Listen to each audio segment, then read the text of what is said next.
In a twisty old forest where the trees whispered secrets lived Ziggy the Witch. Ziggy wasn't scary like the witches in grown-up tales. No, she was mischievous.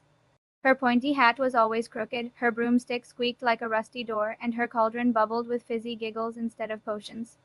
One foggy night, Ziggy decided on her biggest adventure yet. I'm tired of stirring spells, she cackled. Tonight, I'll haunt the village and scare up some fun.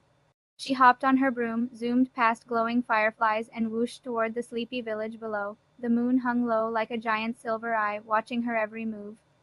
Ziggy giggled as she swooped over rooftops. First, she tickled the baker's chimney with spiderwebs. Poof. His oven burped smoke shaped like ghosts. Boo. Ziggy whispered, but the baker just yawned and flipped his pancakes. Next, she rattled the blacksmith's windows with rattling bones, fake ones, from her costume closet. Clank, clank. The blacksmith scratched his head. Windy night, he muttered, hammering away. Ziggy frowned. Why isn't anyone scared? She flew to the old clock tower, where shadows danced like sneaky fingers. That's when things got spooky for real. A cold wind howled, and the tower's big bell rang dong. All by itself, Ziggy's broom wobbled. Uh-oh, she squeaked. Suddenly, glowing eyes peered from the darkness. Ghostly whispers echoed, Ziggy, play with us, forever.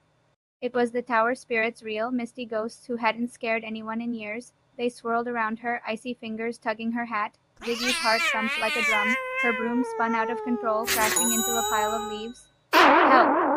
Ziggy yelped, tumbling down. The ghosts laughed, their voices like rattling chains. But Ziggy was clever. She grabbed a handful of her fizzy cauldron powder from her pocket and tossed it. Fizzle pop. Bubbles exploded everywhere, turning the ghosts into giggling bubbles that floated away. The village woke up cheering. Ziggy saved us from the real haunts. They shouted. Ziggy stood tall, well, as tall as a short witch can, her hat straight for once. Adventures are scarier than scaring, she grinned. From then on, Ziggy's mischief turned to magic tricks for kids and the tower spirits.